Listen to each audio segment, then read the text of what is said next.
For people who are struggling with good thyroid function, most of you guys are aware of the connection between our thyroid gland and our gut.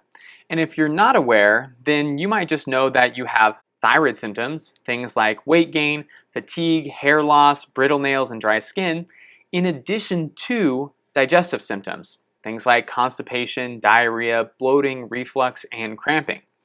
Now, to be able to see improvements in both of these areas, sometimes we have to support both at the same time. So in today's video, what I want to do is give you a nice, easy approach to be able to support your digestion through using something like digestive enzymes. Now, what we will cover is how we know if this product will be good for us and how we can tailor different kinds of products towards our individual needs.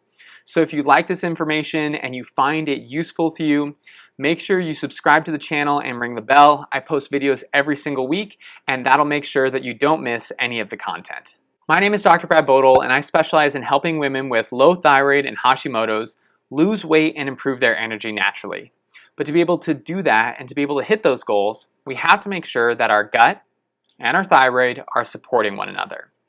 Now, before I jump into the specifics of digestive enzymes, there's a couple things that I want to note for you guys. And the first thing is that whether it's digestive enzymes or any other supplement, although they may provide some short-term relief, they're unlikely to confer long-term benefits unless we do things like change our diet. If we don't address those root cause problems, supplements really aren't going to be able to move the needle much for us when it comes to seeing reversal of symptoms. And the second thing is that not everyone needs to take digestive enzymes. We have to make sure that it's appropriate for our needs. So as we go through the different topics today, make sure that these things sound familiar. It sounds like it could be a good fit for you. And if that's the case, you can certainly trial some of these products and see if you find a benefit. Now, as we've talked about before, our thyroid gland is what makes things go in our body. It sets the metabolism. And if there's any changes in it, then the areas that demand the most from our thyroid gland tend to suffer first, and that includes our digestive tract. So our digestive tract is always preparing for food, digesting food, or healing and repairing. And if it doesn't have that constant input from our thyroid gland, then we can start to see symptoms arise. So things like having appropriate amounts of acid in the stomach, creating bile and having good contractions of our gallbladder, and even the production and release of pancreatic enzymes all falls under the control of thyroid hormone. If we don't have good thyroid hormone supplied to these cells, then we are going to see deficiencies in all of these areas. When that happens and our ability to break down food becomes compromised, it can create irritation and inflammation in the system. So we get caught in a bit of a vicious loop where low thyroid function leads to low gut function, which then comes back and further impairs our thyroid gland. So we have to do something to break the cycle and restore normalcy, which is where different types of supplements can come into play. Now, when it comes to digestive enzymes, sometimes it can seem a little confusing, but they all break down to essentially three specific parts. And that includes acid support, bile support, and pancreatic support, which roughly translates to protein breakdown, fat breakdown, and carbohydrate breakdown. But we're going to start with the part that I think is most important, which is supporting the proper acidic environment in our stomach. Now, the reason this is so important is not just for protein breakdown, but it's because it sets the stage for every other process that follows it. So if we can't get the first step right when it comes to the chemical and physical breakdown of our food, it's very hard to get the second and third steps right because they are all based off of the signaling that comes from our stomach in the first place. Now, when we have low thyroid problems that are contributing to things like low stomach acid, some of the symptoms that we start to see show up include things like reflux. Now, I know that might sound a little counterintuitive, but this is how that works. When we don't have the proper chemicals available to break down food, our body will tend to rely on mechanical breakdown. So we'll see increases in stomach contraction and churning to try to physically break apart that food. When that happens, the small amount of stomach acid that is present tends to be forced back up into our esophagus and gives us those classic symptoms of burning. The other thing that a lot of people will notice is that when they eat, within those next 30 minutes or so, that food will just sit right up here in their chest, kind of like a brick. And that sensation becomes much more pronounced when it's a food that is specifically processed by our stomach, including some of our denser proteins. To support our stomach acid, there's two main things that I like to do. And the first is using a compound called betaine HCl. Now you'll find betaine HCl in most of your digestive enzyme products, but it can also be used as a standalone. And whenever we start using it, I think it's always a good plan to start low and slow. So using something like a 200 milligram dose is a great way to test it out in the beginning, because if you're someone who is sensitive to an increase in the acidity, it can cause more reflux, more burning, and more gastric irritation. So make sure you test it out at a lower dose, then slowly progress up. Some people can be fine at 200 to 400 milligrams and that can be effective for them, while others may need to increase it to 500 or 1,000 milligrams. Now, if you're not too keen on going out and buying a new product, then the other thing that we can do is using some of the products that you likely have in your own home, and that includes apple cider vinegar. Now, make sure you're not someone who is sensitive to increased levels of histamine or fermented foods, and if you're fine with those things, then apple cider vinegar can be a great option. Once again, we want to start on the lower end of things, and I think that using 1 teaspoon either straight or mixed in water can be a good place to start. From there, you can increase it to 1 to 2 tablespoons, which tends to be a more effective dose. No matter which option you choose, make sure you take it about 5 to 10 minutes before eating. That way it'll help to prepare the digestive environment for whatever food you're about to consume. And remember, if either of these things really causes an increase in reflux, increase in burning, an increase in stomach pain, please consider that you may have something like gastritis or an ulcer, and if that is the case, you may need to seek medical help to address those situations. Now, although I would put stomach acidity as our priority, the next two categories can be just as important.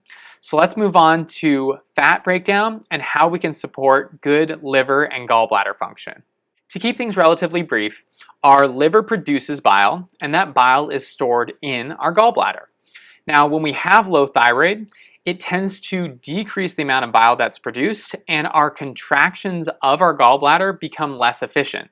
This can allow for the buildup of sludge or the formation of gallstones, which is the reason why many people with thyroid problems eventually have procedures that result in the removal of their gallbladder. If you're having problems with this area of your digestion, you'll notice that when you consume fattier meals, that's the key, you will have symptoms associated with it. And those commonly look like pain or cramping in the middle or right upper quadrant of your abdomen.